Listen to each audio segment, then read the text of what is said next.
Hi my friends, I'm Sean Thomas. I'm here at the International GS Trophy 2022 in Albania, and I'm here with some friends and fellow riding buddies, Christof Lischka, the head of development at BMW Motorrad, and Edgar Heinrich, head of design at BMW Motorrad. Guys, how's it going today? It's good. Hi, right. Sean. Hi, good Sean. To see you. Good to see you. Guys, I have a lot of questions for you, but before we get into that, the first and most important question. We're 6 days in to the International GS Trophy in Albania. Are you having a good time with the ride today?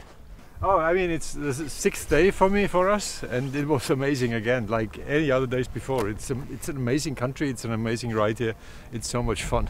It's absolutely amazing to ride here with all that people in that fantastic terrain and with people all over the world, and it's so much fun to ride. It's fantastic. Now, Christof, you were known for riding a 1250 GS in the Hellas Rally, which is no small feat. And the amount of days that you're on a motorcycle are about the same as what we're doing at the GS Trophy. I'm curious, how does the riding here compare to your experience in the Hellas Rally? Yeah, it's comparable. Both events are 7 days of riding.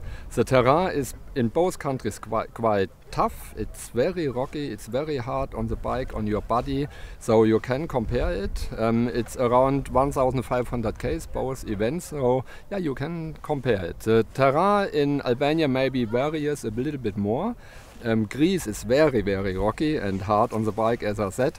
Albania too, but here maybe we have a little bit more sand, mud, woods. It varies a lot, so it's a hell of a fun to ride here. Now, Edgar, I know you've done quite a few rallies in your time, including GS trophies, 3 if I'm not mistaken, 2018 in Mongolia, 2020 in New Zealand, and of course now here in Albania. Tell me, how does this compare to the other experiences you've had? Yeah, I have ridden 2018 in Mongolia, which was very different from here. I mean, it's basically about the vastness of the country, and it's about covering long distances. That was, I think the landscape was very epic to me. I really love this kind of wide and kind of horizonless terrain. That was really amazing. New Zealand was different again. It's a little bit like Europe, but condensed in a small country. That was also very, very nice. This is different. This is something more, I know, because having been ridden Sicily or Spain or these kind of countries, it's a little bit rather comparable, I would say. But it's technically quite exhausting, I think. Now, Edgar, I'm very interested in your perspective as head of design. Now, if we follow the GS all the way back to its inception, now over 40 years ago, and you tie it together from the first GS up to the current, you can always tell the lines of a GS. As we've evolved through the models, you always see a little bit of the design similarities between the models, and somebody that's a major enthusiast can always pick out a GS among any other bikes. How is it that you're able to achieve this as technology and the needs of the rider evolve, and you are still trying to create what people are after, but still keeping the heart of the GS? Very interesting question, Sean. I mean, last year we had 40 years of GS, and it's a bit scary, but I'm in GS development for more than 35 years almost. That's a bit scary. On the other hand, I think, yes, there is a certain continuity in there. We try to keep our unique unifiers in the bikes, but still develop the overall of the bike. Of course, we develop it further on. And I think this is also, part of it is very conscious, part of it just comes because of the BMW community, I would say. I mean, in BMW there's so many very skilled GS riders. I mean, we live GS, and most of the guys in the company are kind of nerds here somehow. So I think it comes, part of it is intentionally, and part of it comes very naturally also. It evolves, I have to say. Christof, I want to talk a little bit about goalposts. Yeah, there's a goal for the GS as it is developed, and those goals evolve and change over time. And how is it, in terms of challenge, to create a motorcycle that performs so well over such a vast platform of on-road riding, off-road riding, casual riding, aggressive riding? What say you about this? Sean, I would not say that the goal in the development of a new GS is to change the bike totally. The goal is to keep the character like it is, because it is the best adventure bike in the world, and that's our target. So every time we develop a new GS, we try to keep the character, to keep it like it is, but to make it even better. That's the goal. And if it comes to adventure riding and you ask me what does it take to make a good bike or the best bike, in my opinion, it's very, very important to make a well-balanced bike. It must not step one thing out like engine power or like that. So it must be all integrated in a perfect way. And it starts, in my opinion, with ergonomics, very, very important, with a balance of all ingredients, suspension, engine, everything must be well balanced. And then you get a really good bike and you can develop it further and further a little bit.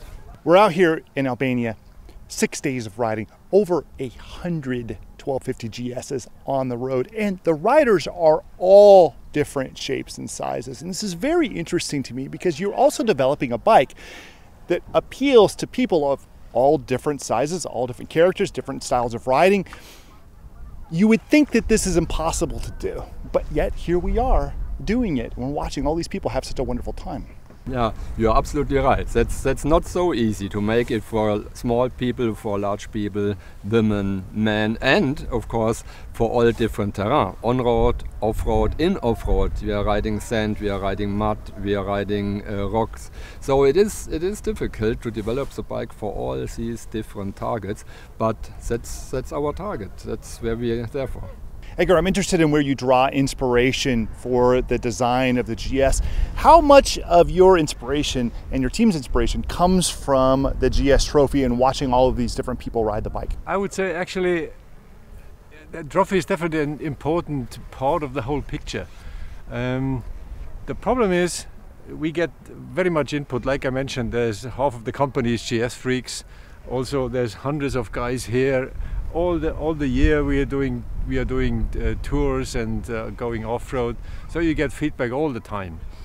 The point is somehow, and that's interesting, there is never the finished bike, the perfect bike.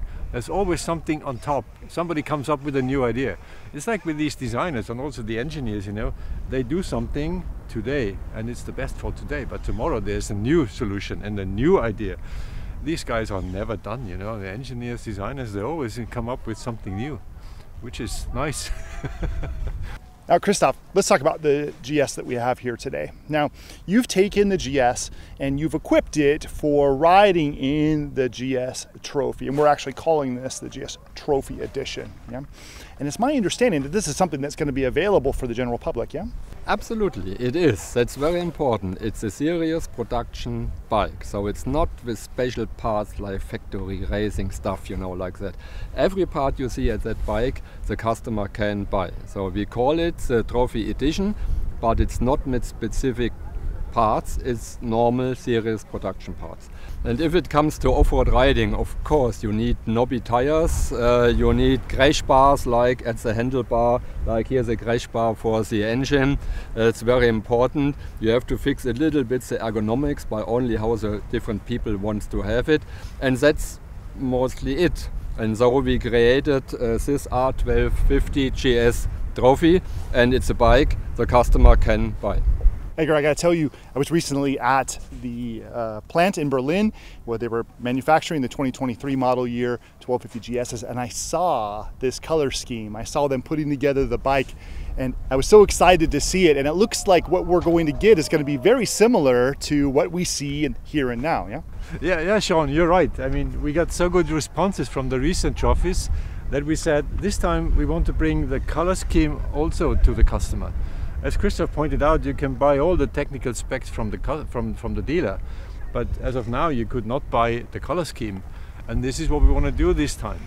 So you get exactly this color scheme, okay, without the name, hopefully without the scratches, and we will definitely clean it up.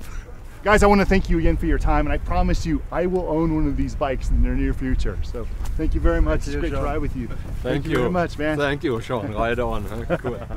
There you have it, my friends. A talk with two of the greats at BMW Motorrad. I hope you enjoyed it. Looking forward to talking with you again soon. Until then, rock on.